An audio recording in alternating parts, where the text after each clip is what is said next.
Hello, so I'm gonna make a part 2 to my video from yesterday or the day before. I can't remember exactly when it was. Probably yesterday. I don't know. No, the day before. Anyway, that doesn't really matter. The last video I made, which was like the way I see the world, and yeah, I just talked about some things, um, like how still objects aren't still; they move, in strange ways, like they might I don't know. It's really hard to explain what actually happens. I think I probably did an okay job at explaining that in my last video, but the movement's different. So the stretching, the lamp's an easy object to do actually because it's like small, but it's got enough surface area that you can actually visibly see the movement. So it's kind of easier to describe. Like some things are just kind of complex when they move, like the mantelpiece. I tried to describe that, and that was like a ripple. And I understand that probably doesn't really matter what exactly happens when things move, but yeah, like or how I mean, like the way things move, because they don't actually move. That's just how I perceive them. I don't see why the way things move would say anything about what actually causes it. I assume it's more like just that things move. It's weird when you've got two objects positioned closely together and with a gap, because then you can see the movement of the two objects going together and apart and together and apart, but not like in a straight way, not like in a way that they are um that they remain parallel, more in a way where parts of the object bend towards the other object, and that is happening simultaneously on both ends. And in the periphery there might be other movements as well, but yeah, I can't remember. Right, so I think that's what I talked. That's a similar thing to what I talked about last time. Um, I guess we'll talk about some other things to do with my perception, and maybe you can relate to this. That'll be cool. Uh, yeah, I don't know who I am. I don't think anyone knows who they are. But yeah, anyway, I just want to talk about visual stuff. I don't want to talk about emotional stuff because emotions are complicated. But it's all tied in together. Really, it's all tied in together. It's all like one thing.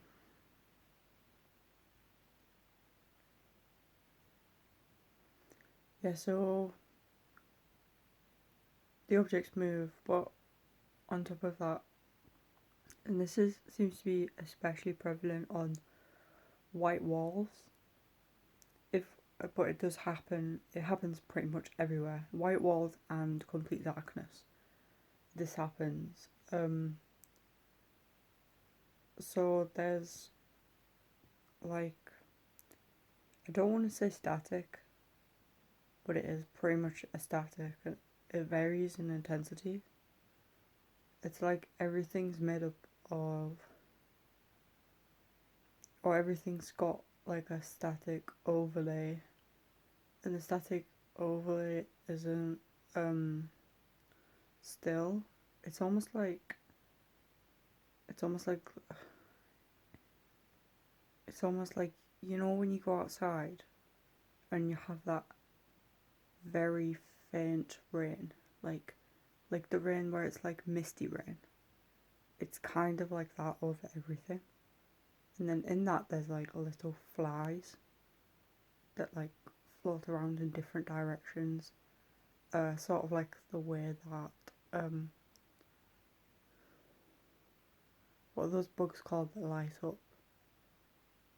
No, I don't know what they're called. Midges. We'll just say midges. Like the way that midgie flies just like dart around.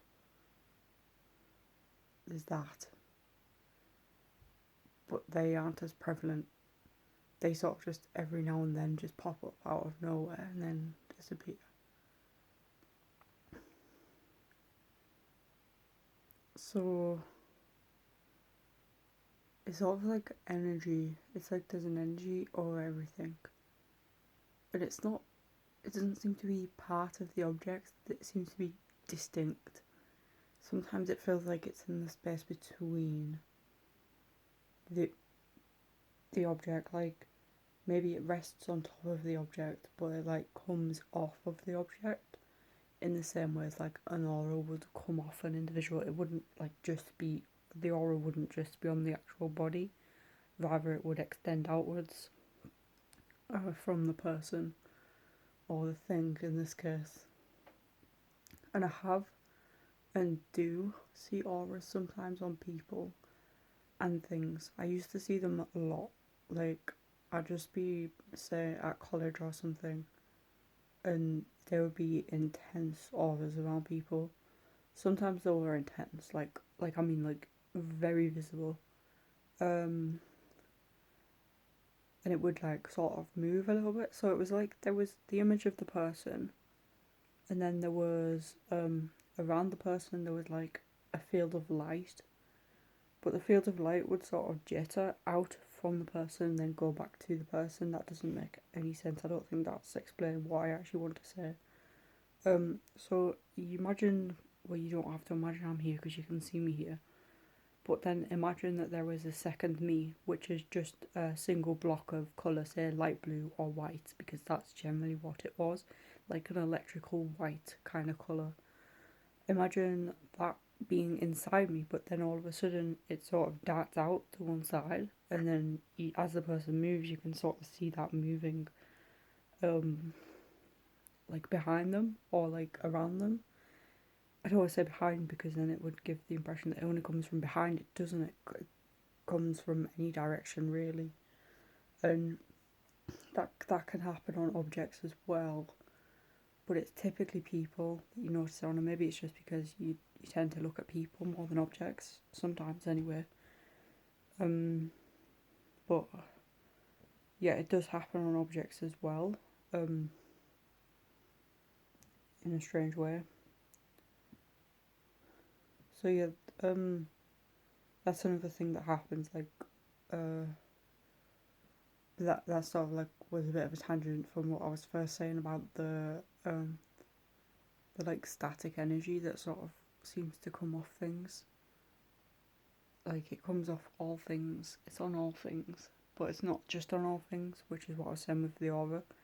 It it extends outwards from the things in a way that I don't think I can explain. But I mean, I guess I could explain it. So you know how you boil water, and you have the water, and then when you're boiling the water, there may be like bits of steam that move from the water. So then you've got the body of water, but then you've got this like steam, which is coming from the water. That's sort of what it's like, but it doesn't behave in the same way as steam, in that it doesn't rise upwards in a particular direction. It's more like something like a static or stationary steam, which is on all objects, extending outwards from all objects. Um, yeah, so there's that as well. And okay, so I was going to talk about the white wall, and and this happens in pitch black as well. It very rarely happens when I can see the colours of the room. So when a light's switched on, it doesn't happen as often unless the wall is white, or unless I stare at the wall. It would probably happen on the yellow wall if I stared at the yellow wall for long enough. But basically, I would start to see like shadows, uh, which would like appear and disappear, and sometimes these are shadows that are like pre-existent, so they like exist before my perception, and some of the shadows seem to be shadows that just come from my mind because I'll be staring at the wall for a while and there won't be any shadows on the wall, and then all of a sudden a new shadow will come, so then I assume that that shadow is like new. that it, like it, I mean that it wasn't there previously. But anyway, sometimes the shadows, like I've just seen the aura thing come off that object there. When I look down and look up, it was sort of like an after image. But when I look at the wall, and the shadows appear, and sometimes the shadows configure in particular shapes, and there seems to be common shapes that the shadows configure in, and one of the common shapes is like a spider, but then there's different kinds of spiders, which is important to distinguish between as well. So there's a particular kind of spider which sort of it's quite disturbing to watch. Like, this is a disturbing spider, just the way it moves. I mean, most spiders are disturbing, but this one's like, it's weird because it's like, right, so you imagine that there's like a web, like just a single web going down, and how the spider holds onto the web. So it's sort of just dangling off a straight string of spider web, and it like just sort of contorts and bends like it's trying to climb up the web, but then it just like spins in circles, and then it's trying to like climb up, but then it would fall back down, and it would never get like super far up. It would maybe be moving a distance of that. Yeah. So, and then it would usually appear like a shadow kind of thing, like it was a shadow. But sometimes if it's like pitch black and I see that, then it can be a shadow, but it can also have white dots on it, white lights on it. But generally, when this happens, there is also white lights all over the room. White lights everywhere in the room because the room is dark. So then there's lots of little white lights. Maybe that's a different way of the static making itself manifest. So the static gets a lot more intense in darkness, which is why I have to sleep with a light on, because it can get really intense. And I've got a story of like something that happened a few months ago, but it's probably quite a long story. So I'll save that for another video. But yeah, that was like not very good. So we have the spiders. I don't know what else I see. Spiders are predominant. So I explain one type of spider. Then there's another kind of spider, which moves in a different sort of way. So this spider seems to behave like a regular spider would.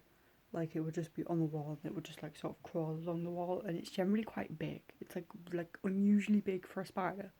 So say if I was like in a corridor and the corridor was dark, I would see the spider running from one end of the corridor to me. And if you've ever seen Harry Potter, and there's the Harry Potter, I think it's the Chamber of Secrets maybe, where there's those gigantic spiders, and not like the Aragog spider, but the smaller one, like Aragog's babies.